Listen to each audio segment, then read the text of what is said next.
Sekarang kita beralih ke pembahasan tentang pronoun. Sejatinya banyak kesamaan antara noun dengan pronoun. Definisi daripada pronoun ialah kata yang digunakan untuk menggantikan noun. Jadi kalau misalnya tadi ini James ini adalah noun. Kalau misalnya kita tidak ingin menggunakan noun, kita ingin menggantinya dengan kata yang lain, maka kata ganti yang tepat untuk kita gunakan mengganti James ini adalah he. He inilah kemudian yang kita katakan sebagai pronoun ataukah kata ganti noun. Contohnya, James is my classmate. Sometimes he, ini ya, he ini kata gantinya adalah James. Sometimes James is late. Tapi karena kita tidak ingin menggunakan kata James, maka kita ganti dengan he. He inilah kemudian yang kita sebut sebagai pronoun ataukah kata ganti benda. Sometimes he is late, but he is clever. He adalah kata ganti dari James. Itu definisi daripada pronoun, ialah kata yang digunakan untuk menggantikan noun atau menggantikan kata benda. Kemudian jenis-jenis pronoun, ada beberapa jenis juga untuk pronoun ini. Kemudian jenis yang pertama ada personal pronoun, ialah kata ganti orang yang mengacu pada orang pertama pembicara, orang kedua lawan bicara, dan orang ketiga yang dibicarakan. Jadi saat kita berbicara dengan seseorang, ada pembicara, dalam hal ini orang pertama, ada lawan bicara, dalam hal ini orang kedua, dan ada orang yang dibicarakan, dalam hal ini orang ketiga. Nah, setiap orang ini, setiap peran ini, orang pertama, orang kedua, dan orang ketiga, ada jamak, ada tunggal, dia memiliki pronounnya masing-masing, disebutlah sebagai personal pronoun. Personal pronoun itu ada I, you, they, we, he, she, dan it. I merupakan orang pertama, tunggal. You merupakan orang kedua, bisa tunggal, bisa jamak. You bisa berarti kamu, bisa berarti kalian. Kemudian they ini adalah orang ketiga dan dia jamak yang berarti mereka. They adalah orang ketiga, jamak. Kemudian ada we. We adalah orang pertama namun dia jamak. Beda dengan I tadi. Kalau I adalah orang pertama, tunggal. Kalau we adalah orang pertama, jamak. Kemudian he adalah orang ketiga. Kalau they tadi orang ketiga, dia jamak. Kalau he orang ketiga tapi dia sifatnya tunggal. Kalau she dia juga orang ketiga, dia perempuan. Kalau he dia laki-laki. Jadi bedanya antara he dengan she, kalau he dia laki-laki, kalau she dia perempuan, tapi juga sama-sama orang ketiga, tunggal. It ini digunakan untuk menggantikan benda selain orang ya, selain orang, dan dia termasuk ketiga ataukah hal yang dibicarakan. Ini untuk posisi subjek. Tadi James ini berposisi sebagai subjek. Seandainya James ini berposisi sebagai objek, maka kata ganti yang tepat bukan lagi he. Jadi untuk menentukan pronoun yang tepat yang kita gunakan untuk mengganti satu benda, maka kita perhatikan fungsinya juga. Kita perhatikan posisinya, fungsinya juga. James berfungsi atau berposisi sebagai subjek, maka kata ganti yang tepat adalah he. Ini subjek he. Tapi jika dia berposisi sebagai objek, maka James tidak cocok lagi jika kata gantinya adalah he. Kata ganti yang tepat untuk James ketika dia adalah objek, maka berubah menjadi him, bukan lagi he, karena dia adalah objek. Jadi kita analisa dulu fungsinya ataukah posisinya, kemudian menentukan pronoun yang tepat untuk menggantikan noun tersebut. James karena dia subjek maka digantikan oleh he, tapi ketika dia objek maka digantikan oleh him. Jadi ini untuk objek, I berubah menjadi me, you tetap you, they berubah menjadi them, we berubah menjadi us, he berubah menjadi him, she dia perempuan berubah menjadi her, it tetap it. Kemudian selanjutnya ada posesif ataukah kepemilikan. Posesif ini terbagi dua, ada posesif adjektif dan ada posesif pronoun. Kenapa dikatakan ini sebagai posesif adjektif? Karena dia berfungsi sebagai adjektif. My diikuti oleh titik-titik ini. Titik-titik ini diisi oleh noun. Noun inilah yang menjadi head dari modifier ini. Jadi my berfungsi sebagai modifier. Noun yang ada setelahnya berfungsi sebagai head. Jadi harus diikuti noun. Kalau my, your, misalnya your book, my book, their book, our book, his book, her book, its book. Its ya, perubahannya tadi kalau ya subjek tetap it, objek tetap it. Ternyata posisi objektif dia berubah menjadi its, kepunyaan, dan dia harus diikuti oleh kata benda yang menjadi kepunyaannya. Kemudian bedanya dengan pronoun, kalau tadi my diikuti oleh kata benda, mine ini justru didahului oleh kata benda.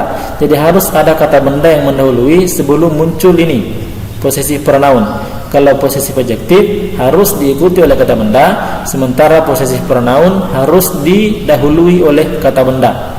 Contohnya di sini they call him ya. They adalah pronoun orang ketiga jamak, mereka. Call adalah verb, him adalah objek. Kenapa kita tidak menggunakan he? Karena ini adalah posisi objek, sementara pronoun ataukah personal pronoun yang tepat untuk posisi objek hanya dipilih dari sini, me, you, them, us, him, her, dan it. Maka sangat keliru ketika kita menggunakan he. Maka di sini kami coret he, yang kita pantas gunakan adalah him. They call him Ziyad, seperti itu. Kemudian contoh yang selanjutnya, our teacher. Our ini posesif adjektif, our diikuti oleh kata benda. Teacher merupakan kata benda yang mengikuti our. Ini adalah rangkaian frase yang kita sebut kemudian sebagai noun phrase. Teacher adalah noun, our adalah adjektif. Maka dikatakanlah sebagai posesif adjektif karena dia berfungsi sebagai adjektif memodifieri ataukah menjelaskan noun, dalam hal ini teacher. Kemudian our teacher saved my book. My book ini my diikuti oleh kata benda. Book merupakan kata benda yang mengikuti my. My adalah adjektif, book adalah noun. My adalah modifier, book adalah head atau yang dijelaskan. In your bag, your bag diikuti oleh kata benda. Bag adalah kata benda, your adalah adjektif. And yours, yours ini tidak diikuti oleh kata benda, melainkan didahului oleh kata benda. Kata benda mana yang mendahului? Kata benda yang mendahului adalah book. And yours in my bag. Our teacher saved my book in your bag. And yours.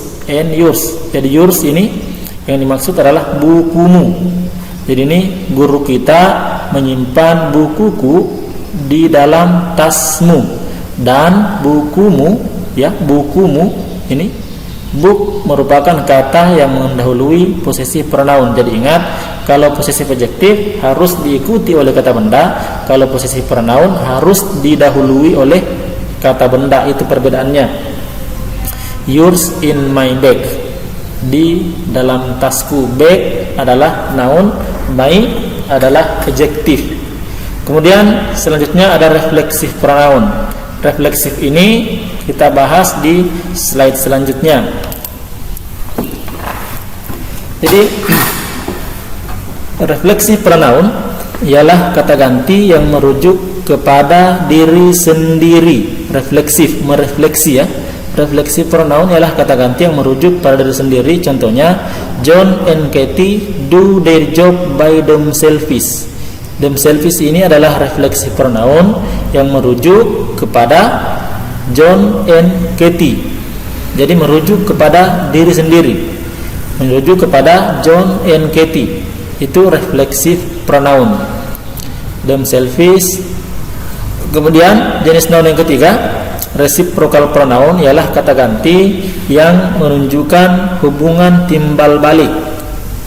Each other berarti saling. artinya saling untuk dua orang ataukah dua benda. Jadi digunakan untuk dua orang ataukah dua benda. Dan one another yang berarti saling juga, jadi artinya sama. Each other dengan one another artinya sama, cuman penggunaannya berbeda. Kalau each other digunakan untuk dua orang, hanya dua orang. Kalau one another saling untuk lebih dari dua orang ataukah lebih dari dua benda. John and Katie, contohnya di sini, John and Katie love each other. John dan Katie berarti dua orang, maka sangat keliru ketika kita menggunakan John and Katie love one another. Yang seharusnya kita gunakan ialah John and Katie love each other, karena hanya terdiri dari dua orang, dalam hal ini John and Katie. Kemudian jenis pronoun yang keempat adalah demonstratif pronoun, ialah kata ganti tunjuk. Contohnya this is so beautiful. This yang berarti ini dekat, dapat dijangkau ya, dapat disentuh, itu berarti ini singularnya, kemudian pluralnya itu this. Kalau jauh dalam artian ukuran jauhnya itu tidak dapat disentuh. Kalau dapat disentuh berarti dekat, kalau tidak dapat disentuh berarti jauh. Kata ganti tunjuknya adalah that, yang berarti itu untuk singular. Kalau pluralnya berarti those. This is so beautiful. This ini berarti sifatnya dekat, dapat disentuh. This book ya, this book is so beautiful berarti bukunya dapat disentuh. That book is so beautiful berarti bukunya tidak dapat disentuh karena menggunakan that. Dia berarti jauh dari si pembicara. Kalau this berarti objeknya ataukah bukunya. Kalau bukunya menjadi objek berarti buku tersebut dekat dari pembicara, bisa disentuh langsung oleh pembicara. Itu adalah demonstratif pronoun atau kata ganti tunjuk. Kemudian nomor kelima, indefinite pronoun ataukah kata ganti noun yang tidak terdefinisi, ialah kata benda yang digunakan untuk menggantikan orang atau benda dan jumlah yang tidak jelas jumlahnya, tidak terdefinisi berapa jumlahnya, maka dikatakanlah sebagai indefinite pronoun. Contohnya I give something. Something ini tidak ditahu berapa jumlahnya, 1, 2 ataukah 3 dan seterusnya. I give something. Something adalah indefinite pronoun. Selengkapnya indefinite pronoun ini dapat dilihat di lampiran ini. Indefinite pronoun yang lain dapat dilihat di lampiran. Kemudian jenis yang keenam, relatif pronoun, ialah pronoun yang mengacu pada noun yang berada sebelum relatif pronoun. Relatif pronoun merupakan pronoun yang mengawali adjective clause, anggotanya yaitu who, whom, which, that. Relatif pronoun ya, contohnya di sini kita langsung bahas contoh supaya memudahkan kita untuk mengerti. Contohnya, the man who stands beside my mother is John. Who ini adalah pronoun yang dikatakan, yang disebut sebagai relatif pronoun yang mengacu pada noun yang berada sebelum relatif pronoun. Jadi sebelum relatif ini ada man, inilah noun yang berada sebelum relatif pronoun. Dia mengacu ke sana, dia menjelaskan, dia menjadi modifier ke man, dia menjadi penjelas ke man. Jadi who, whom, which, that ini adalah relatif pronoun. Tapi secara keseluruhan, who stands beside my mother ini adalah adjective clause. Relatif pronoun merupakan pronoun yang mengawali adjective clause. Jadi who stands beside my mother secara keseluruhan ini adalah adjective clause, dan kata ataukah pronoun yang mengawali adjective clause inilah yang disebut sebagai relatif pronoun. Jadi bukan secara keseluruhan hanya who yang dikatakan sebagai relatif pronoun. Relatif pronoun ini merupakan awal dari adjective clause. Secara keseluruhan, who stands beside my mother ini adalah adjective clause. Kenapa kita katakan sebagai adjective clause? Karena dia berfungsi untuk menjelaskan man. Sebagaimana tadi saya katakan bahwa kita menganalisa berdasarkan fungsi dari kata yang kita analisa. who stands beside my mother karena berfungsi menjelaskan noun, sementara yang boleh menjelaskan noun hanya adjektif, maka dikatakanlah who stands beside my mother ini sebagai adjective clause, klausa adjektif. Kemudian yang ketujuh ialah interrogative pronoun, ialah kata tanya yang digunakan sebagai pengganti kata benda. Anggotanya yaitu who, whom, which, what, whose. Which is your bag? Which ini merupakan pronoun yang disebut sebagai interrogative pronoun, berfungsi ataukah ialah kata tanya yang digunakan sebagai pengganti kata benda, menggantikan kata benda, dalam hal ini which kata tanya. Jadi di samping dia menjadi adjective clause atau relative pronoun, dia pun ternyata ada interrogative pronoun. Interrogative pronoun ini adalah kata tanya yang digunakan sebagai pengganti kata benda. Ya, dalam hal ini contohnya adalah which is your bag. Oke, itulah jenis-jenis daripada pronoun.